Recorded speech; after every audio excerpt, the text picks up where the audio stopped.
Good evening, folks. This is your host, Bryce Jenkins, here with co-host Peter Anderson and a couple of special guests, Stephen Maya and Alejandra Rosales. Now, for all of you tuning back in from last week, we're going to be diving into Canto 34 of Dante's Inferno. Now, all of you following with us, if you'd like to turn to page 295, you can follow along. Thanks for that lovely introduction there, Bryce Jenkins. I'm Peter Anderson, co-host of our show. Today we will be picking up into Canto 34. Dante and his guide will be entering the ninth circle of hell.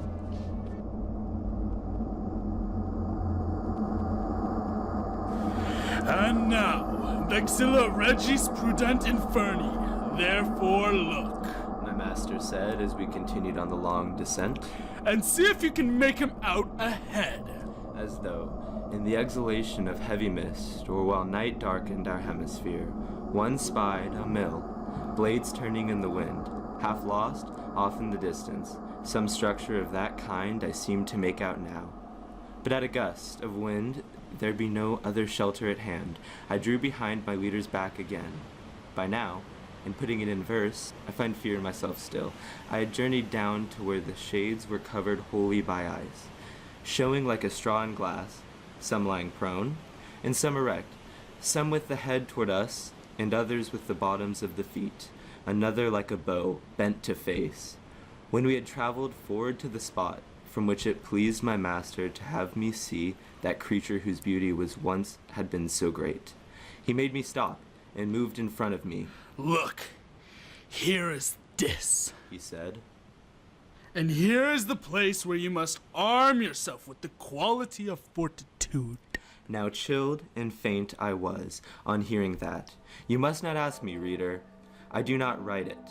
Words would not suffice. I neither died nor kept alive. Consider, with your own wits, what I, alike denuded of death and life, became as I heard my lead.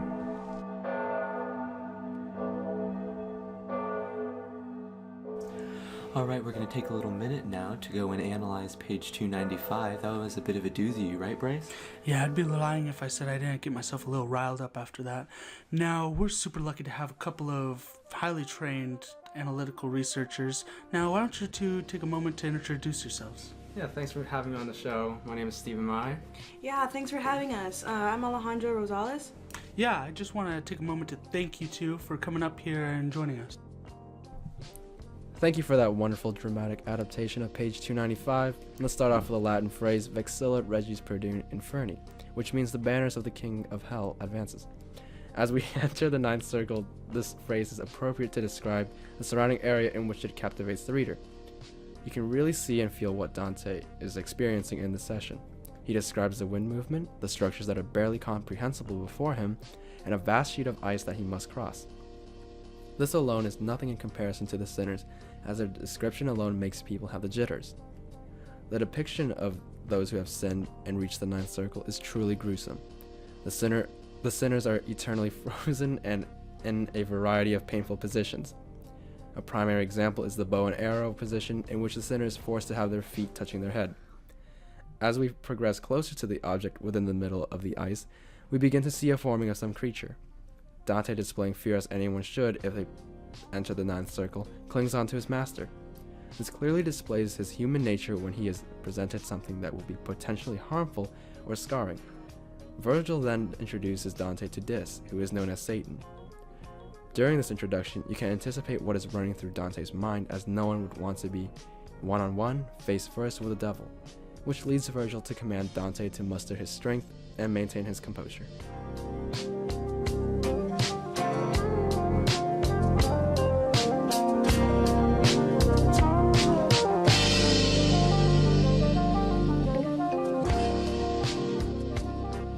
For readers following along, we will now be picking up to page 297.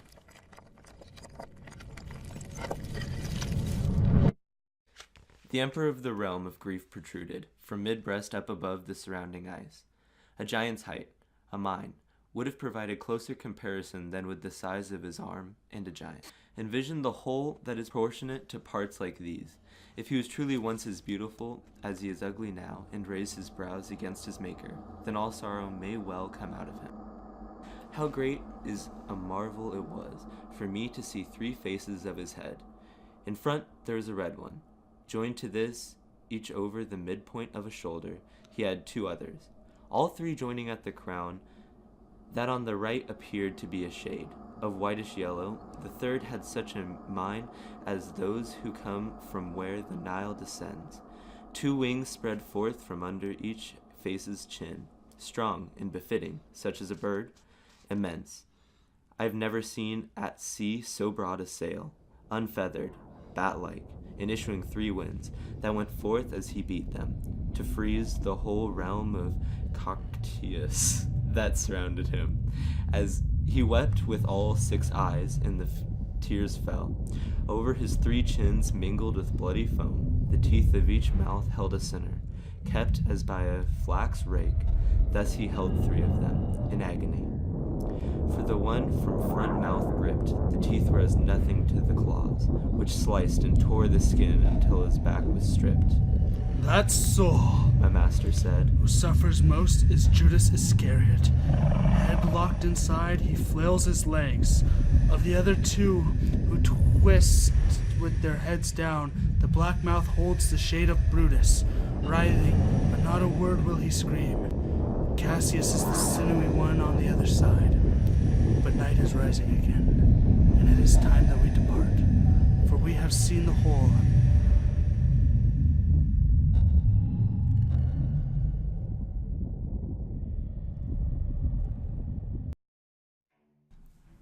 Now, as we move on to page 297 of the analysis, we continue with Dante's journey. Dante here begins to describe Lucifer, and here we can really appreciate the imagery that we have been given. I think Stephen would agree. Now, Lucifer stands in the icy lake created by his own tears. Dante uses a fantastic simile here, and I would just like to take a second to quote it and break it down. It reads, "If he was truly beautiful as he is ugly now, and raises his brows against his maker, then all sorrow may will come out of him." Dante says Satan is as ugly as he was once beautiful, recalling his former incarnation as an angel. Dante goes on to describe Lucifer's wings, larger than any sail Dante has seen at sea. The wings are the source of the freezing wind. Dante goes on to describe the 3 heads, red, yellow, and black. The world's greatest sinners being chewed on by each head. In the center, the sinner has the skin on his back stripped and is identified as Judas Iscariot, the man who betrayed Christ. Now, the contrapasso for Judas is to suffer for all eternity. Now, as we move further into the analysis, this is where it gets real, folks. Evil is fraud. That is a point Dante has made. For it's a crime against God's greatest gift to mankind, love. Betrayal to a benefactor is the worst kind of betrayal, for it violates a voluntary love, which according to Dante, resembles God's love for us. Judas was unfortunate enough to do both simultaneously, for his benefactor was Jesus Christ.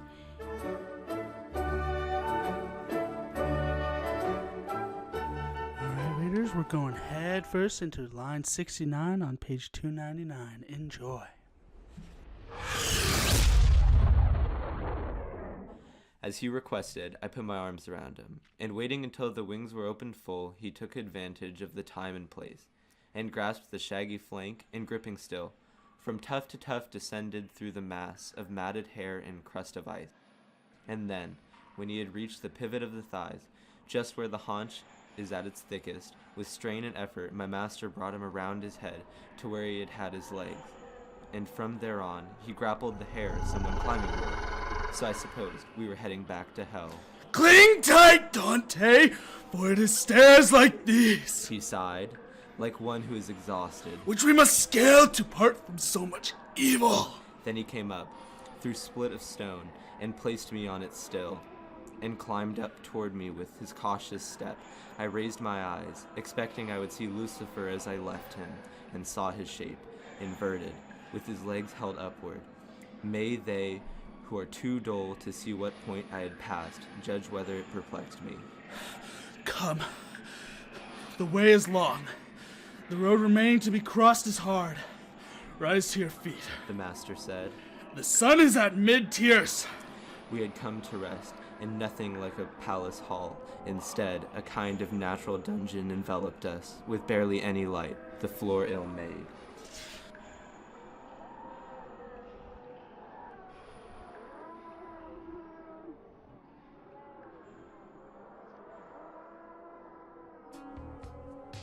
Absolutely riveting stuff there, Bryce. What do you think? Undoubtedly so, Peter. Man, I'm just having a hard time truly comprehending the literature and true beauty of this piece. Oh, totally, as am I. But luckily, we've got our very own expert Stephen Mai here with us, back to talk about it and give us plebeians a little more insight into the classical undertones written by master writer Dante Alighieri. Yet again, we witness Dante's grotesque details. He could be interpreted as a sadistic human being for these displays of what sinners look like and their punishment. We then take a trip up Satan's wings to escape hell. We begin to escalate up above Satan's thigh and onto his back, eventually leading us to his thick wings that we must cling onto. The amount of effort you can clearly sense in Dante and Virgil to not disrupt Satan is astonishing. They are not sinners to such an extent, but you can never know what will happen when you're in the presence of Satan himself. As we begin to leave Satan and the truth and the three sinners, we enter a cave that is indicated by a split stone, and captured in the cave, we begin to realize what we have just witnessed and begin our journey back. This event alone was traumatizing from all of hell's horrors. Dante's depiction of Satan has paved the image of classical Christian interpretations. His idea of Lucifer seems to reflect past evil gods such as Hades and other gods that rule the underworld.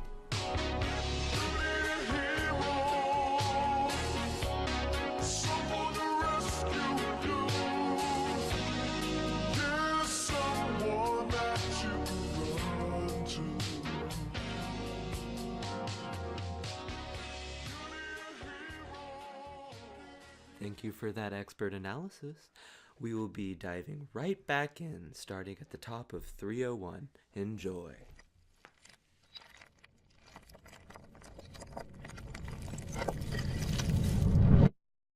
Before I free myself from the abyss, my master, I said when I was on my feet, speak and dispel my error. Where is the ice? And now he be fixed head down like that? And in so short a time, how can it be possible for the sun to make its transit from the evening to the morning? He answered me. You imagine you are still on the other side, across the center of the earth, where I grappled the hair on the evil serpent's hide who pierces the world. And all through my descent, you were on that side. When I turned my head and legs about, you passed the central point to which is drawn, from every side, all weight. Now you're on the opposite continent beneath the opposite hemisphere to that which canopies the great dry land therein. Under the zenith of that one is the site whereon the man was slain who without sin was born and lived. Your feet this minute press upon a little sphere whose rounded skin forms the Judica's other outward face. Here it is morning when it is evening there. The one whose hair was like a ladder for us is still positioned as he was before. On this side, as he fell down from heaven, the earth, which till then stood out here, impelled by fear, veiled itself in the sea and issued forth in our own hemisphere.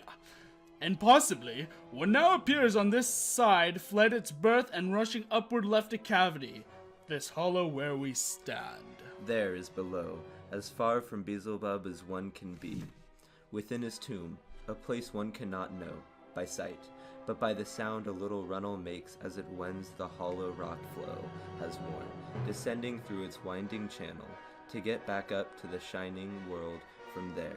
My guide and I went into that hidden tunnel, and following its path, we took no care to rest, but climb. He first, then I. So far, through a round aperture I saw appear some of the beautiful things that heaven bears, where we came forth and once more saw the stars.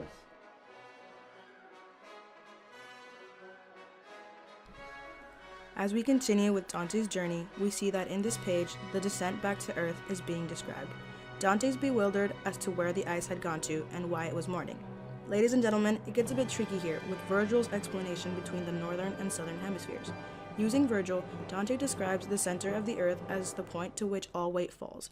In Dante's vision of the world, the northern hemisphere contains all of the land, and him along with most 14th century thinkers believed that the southern hemisphere contained no continents.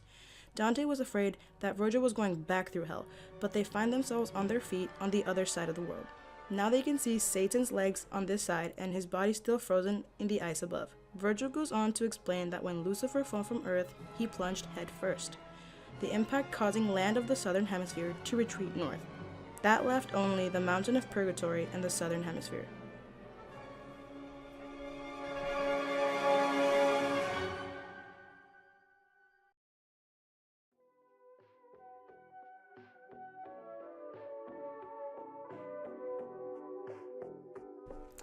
Thank you for listening. That was Canto 34 of Dante's Inferno. Thank you to my co-host, Bryce Jenkins, as well as some lovely analysis by Stephen and Alejandra. Next, I'd like to thank our sponsor, the Bill Hollins Foundation, for making this all possible. I hope you enjoyed it. Until next time, I'll see you in hell.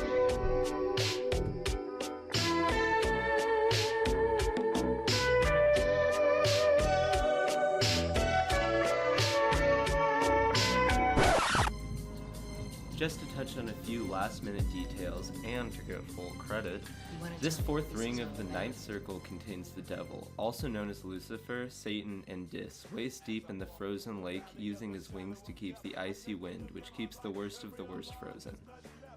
These sinners who betrayed their benefactors are bent out of shape while Satan gnaws on the three worst sinners, Judas, who famously betrayed Jesus, while Cassius and Brutus, who betrayed Caesar. After witnessing this, they know they must go, so Virgil, taking Dante on his back, climb up Lucifer. As they reach his torso, they realize they are now upside down as they have reached the center of the world and can now climb out the other side. We get a glimpse of Purgatory at the end where they emerge onto the stairs on the opposite end of the earth. The crime of betraying a benefactor is considered the worst of all sins. To Dante, it is the opposite of love, as betraying the ones who you love and helped you out of the goodness of their heart is the ultimate evil. These sinners are punished by being encased in ice for eternity. In complete paralysis, they cannot move and try to redeem themselves. A modern-day punishment may be solitary confinement for your whole life to think about the people you betrayed and the actions you did that cannot be undone or forgiven. That or listening to this podcast on your free time are both unimaginably painful. A modern-day-ish example of a traitor to their benefactor is radio personality Tokyo Rose. She was born in America and moved to Japan where she hosted a radio show during World War II. She promoted treason amongst Japanese Americans in the US and broadcasted messages to lower troop morale. Thanks, and I hope you learned something. Will I live to see 24 the way things is going? I don't know. Tell me why are we so blind to see that the ones we hurt are you and me? We've been spending most of our lives living in the gangster's paradise. We've been spending most of our lives living in the gangster's paradise. We keep spending most of our lives living in the gangster's paradise. We keep spending most of our lives living in the gangster's paradise. Power and the money, money and the power. Minute after minute, hour after hour, everybody's running, but half of them ain't looking what's going on in the kitchen. But I don't know what's cooking. They say I got to learn, but nobody's here to teach me. If they can't understand it, how can they reach me? I guess they can't, I guess they won't, I guess they front. That's why I know my life is out of luck, fool. We've been spending most of